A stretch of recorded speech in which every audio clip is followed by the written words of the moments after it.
Olá, comunidade, uma boa tarde, uma boa noite, um bom dia para você. Não sei em que momento você está nos acompanhando. Querido, que precioso podermos terminar esse ano com mais uma devocional, com mais uma reflexão bíblica, que também quer acompanhar o tema que nós abordamos aí durante esse mês de dezembro, Vamos Todos Cantar. Falamos aí de vários personagens que tiveram os seus motivos para louvar a Deus. E, de regra, todos esses personagens que nós trouxemos, eles estão envoltos ali naquilo que foi o Natal, né? Lembramos do Zacarias, lembramos também da própria Maria, também temos os anjos e com ele também os pastores, né? E por último, o Rodrigo trouxe aí uma reflexão a respeito daquilo que motivou o Simeão a louvar, né? E resgato ali, né? Pode despedir em paz o teu servo, porque ele viu a salvação, né? E ele falou isso com Jesus no seu colo. Mas é claro que Jesus, obviamente, não estava só no seu colo. Claro que a obra de Jesus Cristo e tudo aquilo que estava prometido a respeito daquele menino também habitava no coração do Simeão. Então são personagens que trouxeram e nos apresentaram, aliás, motivos para louvar o nosso Deus. E olhando agora para todo esse ano, nós percebemos que também temos inúmeros motivos para louvar ao nosso Deus. E nós queremos refletir um pouquinho sobre isso. Mas antes de nós lermos o texto bíblico, continuarmos falando sobre motivos para louvar, eu quero orar contigo. Fecha os teus olhos aí, queremos ter uma palavra de oração. Senhor nosso Deus, é com alegria que chegamos no final desse ano e também na certeza de que Tu esteves conosco, que nós queremos agradecer. E, Senhor Deus, ter a certeza de que Tu vai adiante, Pai. Obrigado por tudo aquilo que Tu fez durante este ano e que podemos nos concentrar na Tua Palavra neste último dia de 2023, nesse momento, Senhor Deus, em que muitos são convidados a refletir a respeito de tudo o que aconteceu e também a pensar no novo ano que se inicia a partir do dia de amanhã, ó Pai.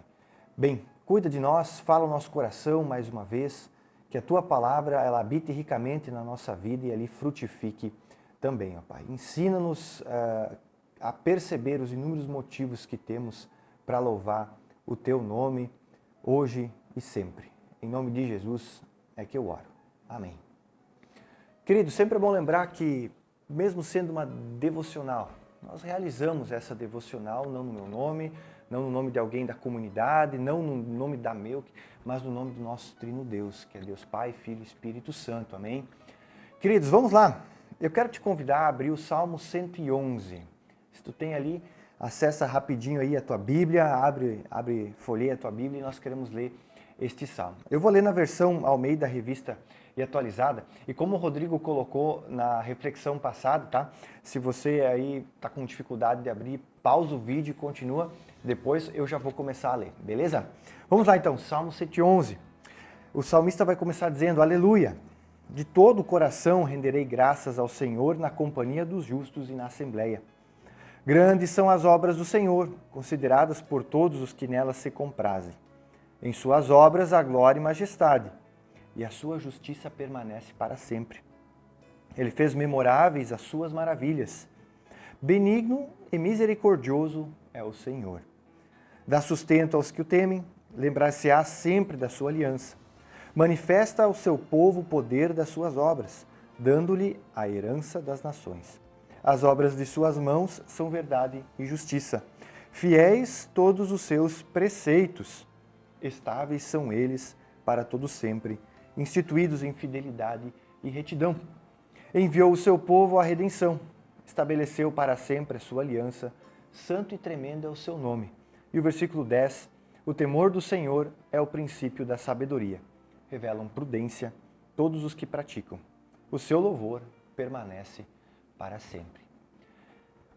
Essa última frase do texto, lá no versículo 10, que motivou o tema de hoje, né? Porque o seu louvor é para sempre. O louvor a Deus é algo eterno e nós vamos entender a partir desse salmo um motivo para isso. Queremos olhar, queremos prestar atenção naquilo que o salmista coloca.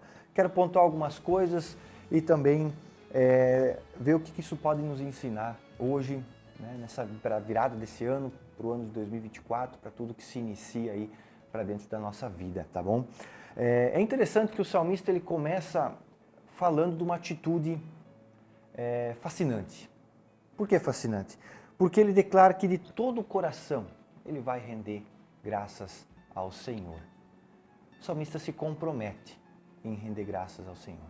Quando eu faço algo de todo o coração, é que eu estou comprometido com aquilo. E é interessante que o único momento em que o salmista fala de si mesmo nesse texto é aqui. É quando ele diz que, olha, de todo o coração eu vou louvar ao Senhor. Aqui fica um desafio para o ano de 2024, que o nosso louvor de fato seja de todo o coração e que a nossa voz possa expressar esse comprometimento que nós temos com Deus e esse compromisso que nós realizamos com o nosso coração. Então, esse primeiro ensino deste salmo tem a ver com isso, né? Com o compromisso do nosso coração. E o salmista nos convida para ter um coração comprometido com o Senhor. E é interessante que ele diz que esse compromisso ele não se dá individualmente, né? Ele se dá na companhia dos justos e na assembleia. Claro, são palavras que no fundo querem transmitir o conceito de comunidade, de ambiente onde o salmista não está sozinho, tem mais pessoas ao seu redor, né? E olhando para a obra de Jesus Cristo lá adiante, nós percebemos que a igreja pode ser entendida nesse texto aqui. Por quê? Porque é na igreja onde eu tenho a companhia dos justos, daqueles que foram justificados por Jesus Cristo, por sua obra lá na cruz. Então, para o salmista, ele deseja de todo o coração louvar a Deus na companhia daqueles que lhe são semelhantes, né? Não semelhantes de aparência, de condições, não, são semelhantes porque foram justificados por Deus. São semelhantes porque confiam em Deus. E é na companhia desses que o salmista deseja louvar ao Senhor de todo o coração. Então, esse é o primeiro aspecto desse texto. Um salmista, aquele que escreve o salmo, dizendo que de todo o coração e na companhia daqueles que são justos, né? Na companhia daqueles que estão na sua comunidade de fé, ele deseja louvar o nosso Deus. Isso está ali no versículo 1, você pode dar a tua conferida também, e é muito interessante isso que o salmista traz. Do versículo 2 até o versículo 9, o salmista ele apresenta os motivos do seu louvor e também o conteúdo do seu louvor. E é interessante que nesse salmo parece que os motivos do louvor e o conteúdo do louvor são a mesma coisa. Vamos dar uma olhada, né? Grandes, versículo 2, grandes são as obras do Senhor, consideradas por todos os que nelas se comprazem, os que nelas têm prazer, né? Versículo 3, em suas obras há glória e majestade, e a sua justiça permanece para sempre. Vou dar um pulo lá no versículo 6. Manifesta ao seu povo o poder das suas obras, dando-lhe a herança das nações. Versículo 7. As obras de suas mãos são verdade e justiça, fiéis todos os seus preceitos. E como você sabe muito bem, eu gosto de mencionar, né? A cereja do bolo está lá no versículo 9. Enviou ao seu povo a redenção, estabeleceu para sempre a sua aliança, santo e tremendo é o seu nome. Então, esse bloco do versículo 2 até o versículo 9 mostra aquilo que está no coração do salmista.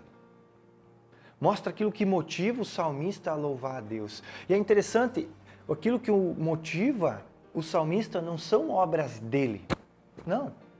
Não são coisas que ele fez e ele diz obrigado, Senhor, porque eu consegui fazer isso, eu consegui fazer aquilo. Não, o salmista se preocupa em apontar, em falar daquilo que Deus fez. Não é à toa que em 4 momentos ele diz as suas obras, né? Em outros momentos ele vai dizer duram para sempre, né? Salmo 136 também nos lembra isso, né? Louvai ao Senhor, rendei graças ao Senhor, porque a sua misericórdia é o que Deus faz, dura para sempre, diz o texto, várias vezes lá no Salmo 136, né? E aqui o salmista menciona isso também, né? Fica aqui uma reflexão, né? O que tem saído dos nossos lábios como louvor a Deus? O salmista nos convida a olhar para as obras do Senhor e fazer delas também as palavras do nosso louvor. De repente, para o ano de 2024, é de dar uma revisada nesse aspecto na nossa vida, né? De reconhecer aquilo que Deus faz e dizer, olha, eu louvo a Deus No tempo que eu louvo a Deus, eu anuncio os seus feitos. Por quê? Aquilo que me motiva a louvar. E o conteúdo do meu louvor tem a ver com o que Deus fez. Não é à toa que em Atos capítulo 4, versículo 20, os discípulos vão deixar bem claro, né? Lucas vai registrar lá, pois não podemos deixar de falar daquilo que vimos e ouvimos. E é interessante que essa construção, essa frase, ela pressupõe aquilo que motiva os discípulos a falar o que eles falaram, né? A testemunhar aquilo que eles viram e ouviram, né? E ao mesmo tempo isso é o conteúdo. Aquilo que nos motiva é a obra de Jesus Cristo e ao mesmo tempo a obra de Jesus Cristo é aquilo que nós vamos falar. Então essa mesma essência nós encontramos com o salmista, né? Grandes são as obras do Senhor, Ele fez memoráveis as suas maravilhas, as obras de sua mão são verdade e justiça. Bem, daria para detalhar todos esses versículos, mas o resumo é, aquilo que motiva o nosso louvor também precisa ser o conteúdo daquilo que sai da nossa boca. Como mencionado também, uma dessas, para o ano de 2024, podemos aí revisar essa situação na nossa vida e perceber aquilo que tem nos motivado a louvar a Deus, tanto individualmente quanto em comunidade, aliás, e principalmente em comunidade. Afinal, Deus tem feito tantas coisas, a principal dela é nos dar o dom da vida a cada novo dia. Estamos entrando aí, se Deus quiser, amanhã, dia 1º de janeiro de 2024, e vamos estar ali abençoados por Deus com o dom da vida. Então, esse é um segundo aspecto, né? Aquilo que motiva o salmista e também o conteúdo do seu louvor. E é interessante que lá no versículo 10, a última parte e último detalhe que eu quero dar para esse texto aqui, o salmista resgata um provérbio. Lá em Jó, capítulo 28, versículo 28, também está escrito: o temor do Senhor é o princípio da sabedoria. E lá em Provérbios 9 e 10, a mesma coisa. Bem, outros textos também trazem expressões semelhantes, mas o salmista traz esse provérbio intencionalmente, porque aqui ele está falando de fé, de vida de confiança, vida de dependência em Deus. Quando o salmista coloca, ou o escritor de provérbios, ou, por exemplo, o escritor do livro de Jó coloca esse provérbio: o temor do Senhor é o princípio da sabedoria, ele está falando de vida de fé, de vida daquele que confia em Deus. E para o salmista isso está claro, porque se eu declaro a respeito das obras do Senhor, logo eu também tenho certeza de que eu confio nesse Senhor. Se Ele fez coisas grandes e maravilhosas, se Ele tornou memoráveis as suas maravilhas, se Ele é benigno e misericordioso, e tudo aquilo que o texto já nos coloca, é pelo fato de que Ele também faz frutificar fé no meu coração. A obra dele gera na minha vida o motivo para confiar no seu cuidado. Nós viemos aí de alguns anos turbulentos. Esse ano de 2023, também não foi um ano assim tão simples. No entanto, no final desse ano e também no final desse salmo, eu e você somos convidados a confiar em Deus. Tantas coisas Ele fez para conosco. E muitas vezes nós nos esquecemos destas coisas e nos amedrontamos com coisas que os nossos olhos veem, que não vêm do Senhor, que vêm de obras humanas, de atitudes humanas, e aquilo nos assusta e esquecemos do recado do salmista, que obras grandes e maravilhosas não são as humanas, são aquelas que Deus faz. Então o versículo 10 nos chama a uma atitude de confiança, e esse é um convite que o salmista nos faz também para o ano de 2024. Não sei o que espera de nós, no entanto eu sei que eu posso confiar em Deus. Não sei o que espera de nós, mas eu sei que eu posso confiar em Deus, né? Porque o temor do Senhor é o princípio da sabedoria. Se eu quero agir com sabedoria nesse ano de 2024, o primeiro passo é confiar no nosso Deus, né? Interessante que ele termina dizendo: revelam prudência todos os que praticam os seus mandamentos. Se confiar em Deus é depender dele, então eu posso olhar para a sua palavra e caminhar a partir dela. E isso vai me tornar alguém prudente, alguém com sabedoria para dar os passos aí neste novo ano. Então o salmista destaca essas três coisas, né? Louvar em comunidade de todo o coração. O motivo do louvor e o conteúdo está na obra do nosso Deus, que nos chama a confiança. Que Deus possa estar alimentando o teu coração nesse novo ano com esperança, com confiança nele. As coisas ao nosso redor podem até nos assustar, sim, e às vezes elas nos assustam. Mas elas estão ali para mostrar que o nosso coração precisa estar enraizado na palavra, no agir e nas grandes obras do nosso Deus, não as nossas, dos nossos Deus, porque elas são eternas. Querido irmão e querida irmã, não sei o que você tem esperado para o ano de 2024, não sei como está o teu coração no final deste ano de 2023, de repente você nem tirou uns dias de folga agora, está na correria, ou de repente você está curtindo aí uns dias de folga na praia, visitando algum amigo, visitando algum parente. Mas o salmista nos convida a manter a nossa confiança plena e comprometida, unicamente no nosso Deus, diante de toda e qualquer situação. E isso deve nos levar a louvar. Grandes são as obras do Senhor. Ele enviou ao seu povo a redenção. Só essas duas frases já são motivos que chegam para nós louvarmos ao nosso Deus. Por isso vamos todos cantar, né? Terminamos agora a série de mensagens, mas os motivos de louvor, eles são eternos, eles duram para sempre e eles querem ser o motivo para a nossa vida e também o conteúdo do nosso louvor.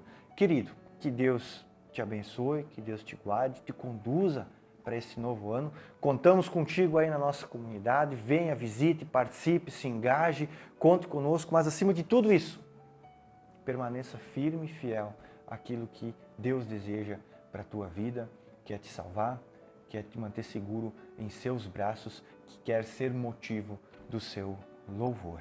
Amém? Fecha os teus olhos, queremos orar mais uma vez. Senhor nosso Deus, grandes e maravilhosos são os teus feitos. E nós só temos a agradecer e te louvar por isso, porque nós, por nós mesmos, as nossas obras, elas são falhas, Senhor, elas fraquejam, mas Tu é perfeito. Tudo aquilo que Tu faz dura eternamente e nós somos gratos por isso, ó Pai. Que há cerca de 2000 anos atrás Tu veio até nós e a Tua obra ela dura para sempre, por isso nós podemos confiar hoje de que aquilo que Tu fez por nós lá atrás vale para o nosso coração, vale para a nossa vida no dia de hoje também, e que isso nos leve a louvar e seja também o conteúdo do nosso louvor, ó Pai. Anima o nosso coração também a estar em comunidade, a pertencer, Senhor Deus, à comunhão daqueles que Te confessam como Senhor e Salvador. Tá certo que nós não somos perfeitos, muitas vezes vamos falhar, vamos errar, vamos tropeçar, vamos tomar decisões erradas, vamos nos omitir em algumas coisas, Senhor Deus. Perfeito é Tu. Por isso você deve ser louvado, não a gente. E obrigado que o salmista resgata isso ao nosso coração. Que esse salmo de número 111 possa ecoar no nosso ouvido muitos dias, Senhor Deus, para que aprendamos com o salmista aquilo que realmente importa que os nossos lábios declarem a Teu respeito, Senhor. Quero agradecer também que Tu animou a nossa comunidade, aqueles que nos visitam, aqueles que estão conosco, Senhor Deus. Obrigado por cada um que se dispôs a Te servir também em nossa comunidade. São vários nomes, são várias pessoas, são várias áreas, Senhor Deus, mas a todas elas e por todas elas somos gratos a Ti, porque a obra é Tua, Tu dá o crescimento, a igreja Te pertence. Nós somos Teus servos, muitas vezes falhos, Senhor Deus, mas mesmo assim, graças à Tua misericórdia, Tu permanece conosco. Por isso, muito obrigado, Pai. Por isso, Senhor Deus, é que nós Te louvamos, porque Tu és aquele que faz, Tu és aquele que está, Tu és aquele que caminha, Tu és o eterno, Pai. Muito, muito obrigado por isso. Quero pedir também, humildemente, que Tu esteja cuidando de cada um que está nos acompanhando, diante de todos os seus dilemas, sejam eles alegres, sejam eles difíceis, ó Pai. Conduza para que eles encontrem, em meio a todas essas situações, paz em Ti e na Tua presença.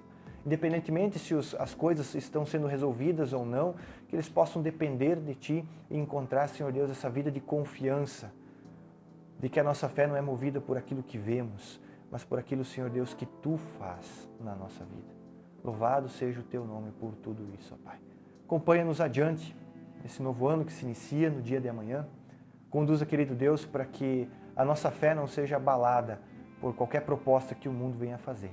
Muito pelo contrário, que sejamos testemunhas, sal e luz para dentro desse mundo que tanto anseia, Senhor Deus, pela luz que é você. Agradecemos, pedimos e oramos no nome precioso de Jesus. Amém. Legal, gente. 2 avisos, tá bom? Avisos paroquiais, né? Primeiro deles, no dia 7, próximo final de semana, retornamos aí com os cultos presenciais. Então, dia 7 às 9 horas da manhã. Como de costume, então, o nosso primeiro culto do mês, ele é matutino. E você está convidado, 9 horas da manhã, a estar conosco ali na Melco. Se você está aí por Jaraguá do Sul ou está visitando alguém e quer nos visitar também, sinta-se convidado, tá bom? E o segundo aviso é que as demais atividades da comunidade, estudos bíblicos e demais grupos, vão retornando a partir de fevereiro. Alguns grupos um pouquinho mais tarde, lá em março, outros já em fevereiro. Então, fica ligado aí nas nossas redes sociais, também nos avisos aí durante os nossos cultos, e você vai ficar sabendo das informações aí para o mês de fevereiro em diante. E assim iniciamos um novo ano, contando com a tua presença, contando com a tua ajuda. Somos essa comunidade aí, amada e querida pelo nosso Deus. Fico com esses 2 avisos e, querido, que Deus te abençoe neste novo ano. Um feliz ano novo para cada um de vocês, boas festas e nós nos encontramos aí na nossa comunidade, nos nossos contatos, tá bom? Abração, feliz ano novo e Deus abençoe a cada um.